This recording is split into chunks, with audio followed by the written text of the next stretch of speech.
dito sa Let's Ask Pilipinas.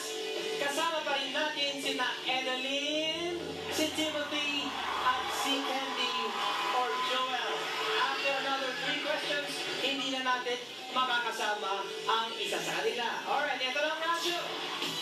Umpisahan natin ang round 2 with this question worth 6,000 pesos.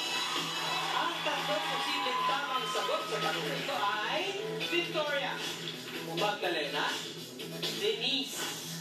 At ang tanong, sabi ni Mrs., ito ang pangalang kaduda-duda kapag nababanggit ni Mister.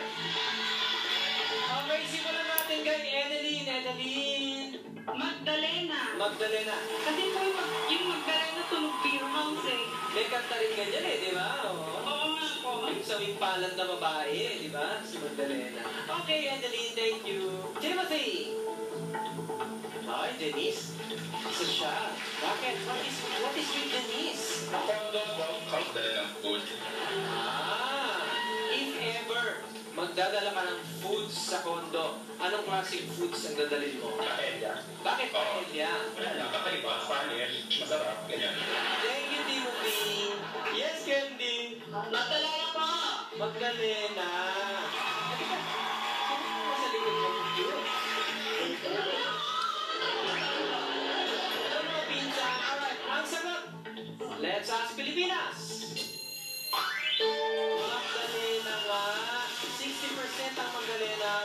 Si Denise na sinagot. Si Timothy, 21% lang. Pero second place yun. At ang Victoria, 19%.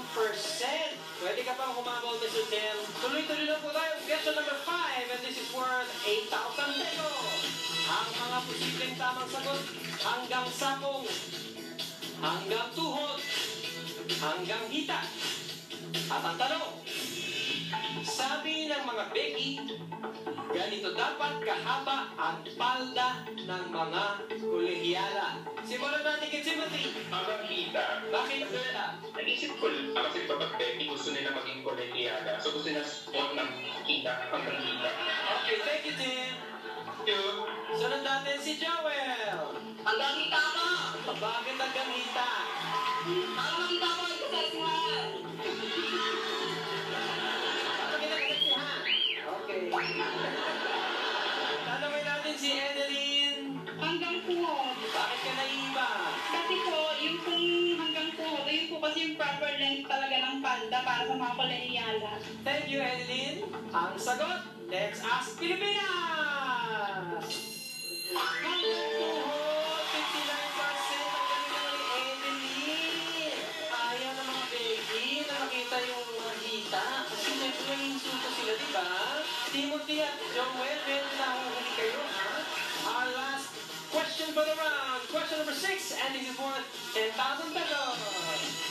Ang mga posibleng tamang sagot, pari, madre, bata. At ang tanong, ito raw ang kinatatakutan ng mga siga kapag nakita sa dilim. Joel or Candy? Yes, Candy. Bata po. Bakit po bata? Nakakatakot po sa dilim para kung sana. Nakakatakot ang sanak, di ba? Parang kung gano'n, na maliit. Eh, parang ako yun, ah. Thank you, Joel. Sunod natin si Miss Edeline.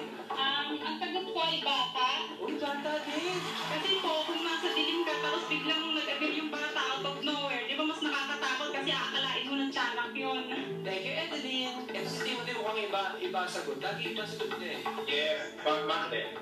O, tamo, madre. Ano naman yung mga muscle mo yan? Ganda ng chance. Actually, wala siyang chance. Yes, Tim.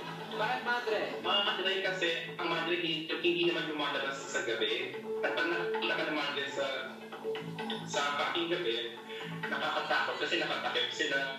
So, iisipin mo baka white lady. White lady. Ano kaya ang sagot ng mga siga? Let's Ask Pilipinas. Madre. Wow! Ang galing ni Timothy. 46% ang mga madre.